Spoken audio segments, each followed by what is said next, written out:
Alright, welcome. We are jumping back into the rules. We are now on the action rules, and there are about 8 of these. So Rule 14 covers launching, and that is when you have your robot in the launch area and you send it out to go do one or more tasks. There are 2 checks that you're going to do. One is that the robot and everything it has that's about to move fits completely in the launch area. And then check 2, you are not kind of holding anything in place. So the referee's going to check 1, hands off, and 2, the referee's going to check, does everything fit? And that's kind of how we check for launches. If those 2 checks don't meet, the referee will prevent you from launching.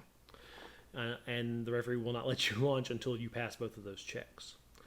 You can launch as many times as you need during the match, but the first time you can launch is when you hear the countdown, 3, 2, 1, Lego. And then you launch as soon as you hear the Lego. After that, you can launch anytime the referee says you're good to go, or if the referee stops you, he or she will get you ready to go before you can start that launch. So that's launching. And so the opposite of a launch is an interruption. Interruptions are pretty common. Sometimes they're okay. Sometimes you will lose a precision token. But there are a few notes here. You can interrupt the robot whenever you want. Like this, we're not going to stop you. However, if you do interrupt the robot, you may be subject to other conditions. So that's what we're saying here in this first bullet point. The safest time to interrupt the robot is when it is completely in home. That is the big open area or the launch area. Because if you interrupt it, which just means you interact with a launch robot or anything touching it, that's an interruption.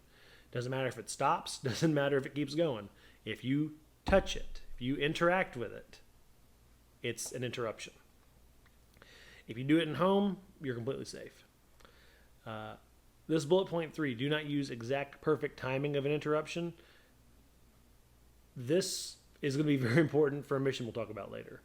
But keep in mind that you really only want to interrupt a robot if something bad is happening or if you're getting it set up for the next launch. Finally, don't send or drop things to hit or land on the robot. If you're interrupted, you need to do it with your hands. Don't throw something at it to interrupt it. And so this is interruption. It's the opposite of launching. The interruption procedure. So this defines how you will go through interrupting your robot. So to interrupt the robot, you stop it and put it in home if it's not there. So you can't just set it back down where you stopped it. You need to bring it back home. If it was completely in home, that is the empty area or the launch area, you don't lose anything. If it was not completely in home, you lose a precision token.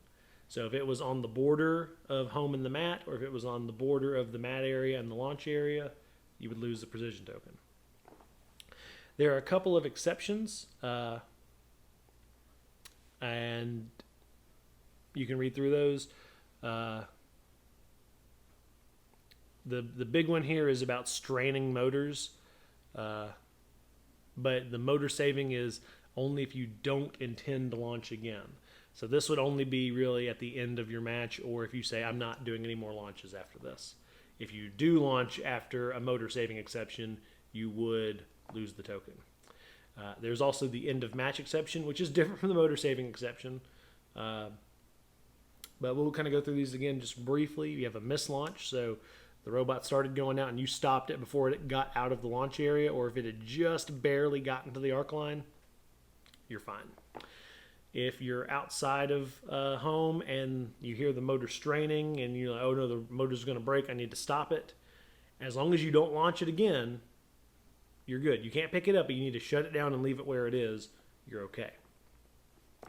And then the end of match is if you stop it as soon as when the match is over, you're okay.